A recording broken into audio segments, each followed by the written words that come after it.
മലയാളികൾക്ക് എന്നും ഒരാവേശമാണ്. അതുകൊണ്ട് തന്നെ ആനപ്രേമികളുടെ കാര്യത്തിൽ കേരളം ഒട്ടും പുറകോട്ടുമല്ല. എന്നാൽ തെച്ചിക്കോട്ടുകാവ് രാമചന്ദ്രന്റെ വിശേഷങ്ങൾ പറഞ്ഞാലും തീരാത്തതാണ്. തെച്ചിക്കോട്ടുകാവ് രാമചന്ദ്രൻ മലയാളികൾക്ക് കേവലം ഒരു ആനയല്ല, ആവേശത്തിന്റെ അടങ്ങാത്ത കടലാണ്. ഓരോ ആനപ്രേമിയും മത്സരിച്ചാണ് പ്രിയപ്പെട്ട രാമനെ സ്നേഹിക്കുന്നത്. ആ ഊഷ്മള സ്നേഹത്തിന്റെ ഭാഗമായി അവർ രാമന് സമ്മാനിച്ചതാണ് രാമരാജാവ് എന്ന വിളിപ്പേര്.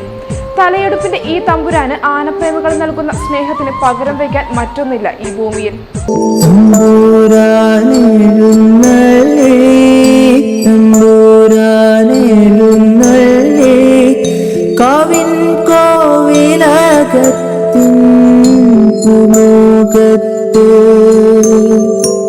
രാമരാജാവ് എന്ന് വിളിക്കുന്നതിൽ തെറ്റൊന്നുമില്ല. കാര്യം വാസ്തവമാണ്. രാമൻ രാജാവ് തന്നെ. ഗജരാജ സൗന്ദര്യത്തിന്റെ ഓരോ അണുവും സ്വന്തം ശരീരത്തിലേക്ക് ആവാഹിച്ചെടുത്തിരിക്കുന്ന ഈ കരിവീരനെ ആരും രാജാവായി വാഴിച്ചു പോകും. കൂട്ടാനകൾക്ക് നാണം തോന്നിപ്പോകുന്ന സൗന്ദര്യ തിടമ്പാണ് തെച്ചിക്കോട്ടുകാവ് രാമചന്ദ്രൻ. കേരളത്തിലെ തൃശൂർ ജില്ലയിലെ പേരാമംഗലത്തുള്ള തെച്ചിക്കോട്ടുകാവ് ക്ഷേത്രത്തിന്റെ ആനയാണ് തെച്ചിക്കോട്ടുകാവ് രാമചന്ദ്രൻ. ഇന്ന് കേരളത്തിൽ ജീവിച്ചിരിക്കുന്ന ആനകളിൽ ഏറ്റവും ഉയരമുള്ള ആനകളിൽ ഒന്നാണ് തെച്ചിക്കോട്ടുകാവ് രാമചന്ദ്രൻ. ബീഹാറിയായ ഈ ആനയ്ക്ക് ശരീരഘടനയിൽ ഒരുപാട് പ്രത്യേകതകൾ ഉണ്ട്.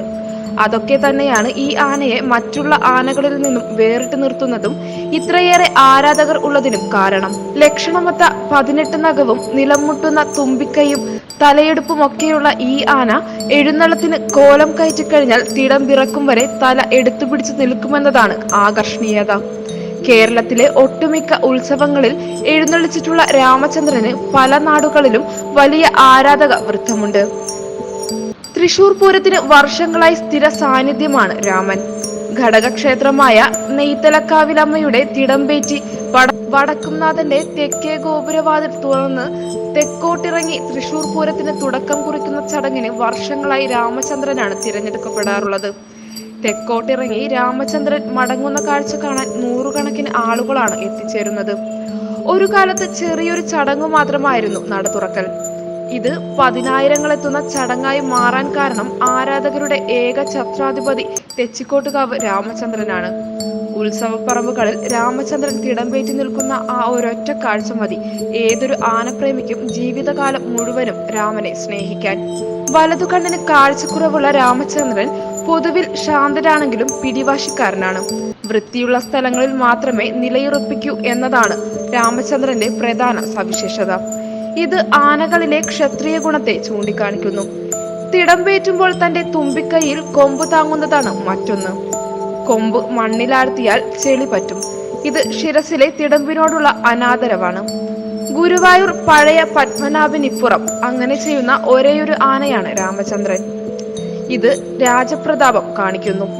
എന്നാൽ തന്റേടവും വാശിയും നിറഞ്ഞ സ്വഭാവം കാരണം വർഷങ്ങളോളം കെട്ടുതറയിൽ ഒതുങ്ങി നിൽക്കേണ്ട ഒരു ഭൂതകാലമുണ്ടായിരുന്നു രാമന്.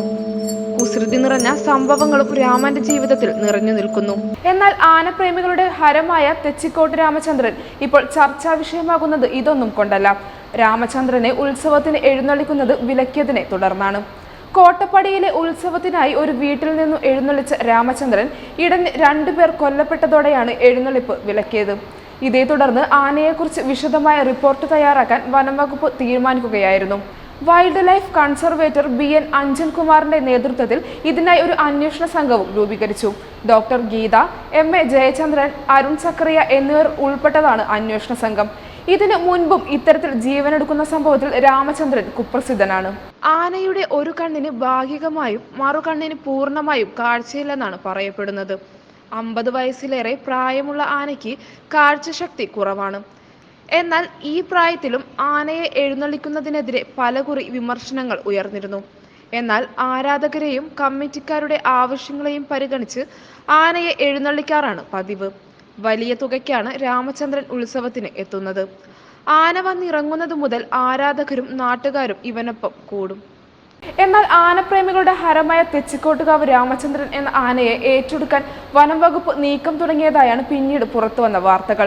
ഇതിന്റെ പ്രാഥമിക നടപടികളും തുടങ്ങിയെന്നും പ്രായാധിക്യവും ആക്രമവാസനയും കണക്കിലെടുത്താണ് പ്രത്യേക നിയമപ്രകാരം രാമചന്ദ്രനെ വനം വകുപ്പ് ഏറ്റെടുക്കാൻ ഒരുങ്ങുന്നതെന്നുമാണ് പുറത്തുവന്ന വിവരങ്ങൾ. 4 പേർ അടങ്ങുന്ന പ്രത്യേക സംഘം ആനയെ പരിശോധിച്ച ശേഷം ചീഫ് ലൈഫ് വാർഡന് റിപ്പോർട്ട് നൽകും എന്നുമുള്ള വാർത്തകളാണ് പിന്നീട് പ്രചരിച്ചത്.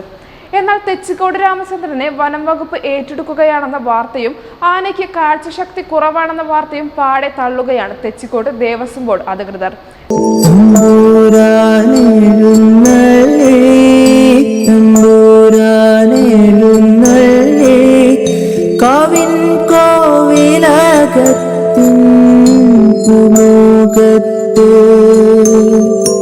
എന്തായാലും ഇത് ആനപ്രേമികൾക്ക് വളരെ സന്തോഷം നൽകുന്ന ഒരു വാർത്ത തന്നെയാണ്. തെച്ചിക്കോട്ടുകാവ് രാമചന്ദ്രൻ ഇനിയും ഉത്സവ പറമ്പുകളിൽ എത്തും, പൂരപ്രേമികൾക്ക് ആവേശം നിറയ്ക്കാൻ. നിരാശകൾക്കെല്ലാം വിരാമമിട്ടുകൊണ്ട് തെച്ചിക്കോട്ടുകാവ് രാമചന്ദ്രന്റെ തിരിച്ചുവരവിനായി കാത്തിരിക്കാം.